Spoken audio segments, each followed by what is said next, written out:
अस्सलाम वालेकुम dear student. आज का हमारा टॉपिक है रेनल एब्सिस और मैं हूं अयाज़ अली।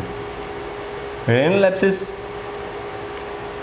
एब्सिस का मतलब है गुर्दों की किसी कैविटी में पस फॉर्मेशन हो जाना या पस का बन जाना किसी भी इन्फ्लेमेशन के नतीजे में। A pus-filled cavity that develops in the kidneys as a result of inflammation। इससे क्या मुराद है कि किसी भी इन्फ्लेमेशन के नतीजे में गुर्दों में किसी पस का बन जाना, उसे हम क्या कहते हैं? Renal abscess. इन्फ्लेमेशन में result from other plural infection in the body. Inflammation किसी भी दूसरे इन्फेक्शन की वजह से हो सकता है और इसके अलावा रेनल पैरेन्काइमा में कोई भी इन्फेक्शन हो उसकी वजह से भी रेनल एब्सिस हो सकता है। रेनल एब्सिस को हम कार्बंकल ऑफ किडनी भी कहते हैं। अब रेनल एब्सिस के मुतालिक डिस्कस करते हैं कि इसमें क्या ऐसे साइन सिम्टम हैं जिससे हमें ये अंदाज़ा होगा, ये मालूम होगा कि ये पेशेंट रेनल एब्सिस के साथ है। रेनल एब्सिस के पेशेंट को फीवर होगा, चिल्स होगा।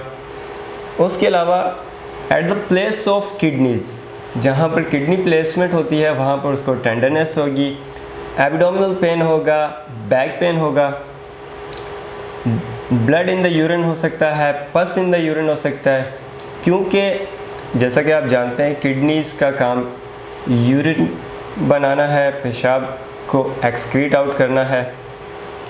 तो अगर किडनीज़ में इन्फेक्शन होगा यानी कि पस फिल्ड फॉर्मेशन होगी या कोई भी इन्फेक्शन होगा तो इन्फेक्शन या इन्फ्लेमेशन के नतीजे में ब्लड भी आ सकता है यूरिन में और पस भी आ सकती है और इसके नतीजे में पाइलोनेफ्राइटिस भी हो सकता है। रेनल एब्सिस में लीड टू पाइलोनेफ्राइटिस।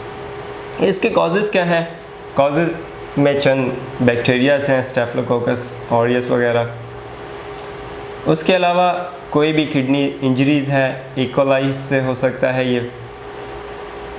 इसमें हम रेनल एब्सिस को रूल आउट करने के लिए कौन से ऐसे डायग्नोस्टिक प्रोसीजर जो हम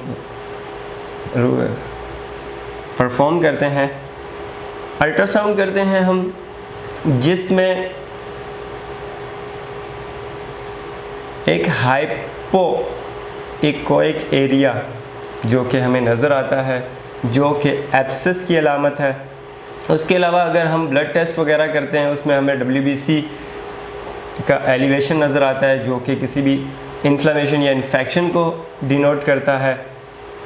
एक्सरेज अगर हम करेंगे, इरेक्ट एक्सरे यानी कि स्ट्रेट एक्सरे जिसको हम कहते हैं, उसमें किडनीज़ जो है हमें इलाज नज़र आएंगी क्योंकि ज़ाहिर है इन्फ्लेमेशन होगा तो उसके नतीजे में किडनीज़ इन्फ्लेम होंगी, इन्फ्लेम के नतीजे में उनका डायमीटर बढ़ जाएगा। पस सेल्स नज़र आएंगे यूरिन में। अगर हम यूरिन को लेबॉर्ट्री में भिजवाते हैं और उसका सैंपल को जो है हम डिफ़ाइन करते हैं तो उसमें हमें बैक्टीरियाज मिल सकते हैं, पस सेल मिल सकता है और मे बी ब्लड सेल भी मिल सकते हैं। अगर रेनल एब्सिस रप्चर हो जाए यानी कि रेनल में जो एब्सिस का पैच है अगर वो रप्चर हो जाए तो उसमें हमें पस सेल जो है वो ज़्यादा मिलेंगे। इसकी ट्रीटमेंट क्या है? एब्सिस को हम ड्रेन आउट करते हैं। उसके अलावा एब्सिस को ड्रेन आउट करने के अलावा हम एंटीबायोटिक्स भी दे सकते हैं ताकि वो एब्सिस कम से कम हो और ख़त्म हो जाए। इसके अलावा अगर ये मामलात बढ़ जाते हैं तो इसमें हम नेफ्रेक्टोमी भी कर सकते हैं। थैंक यू नाज़रीन।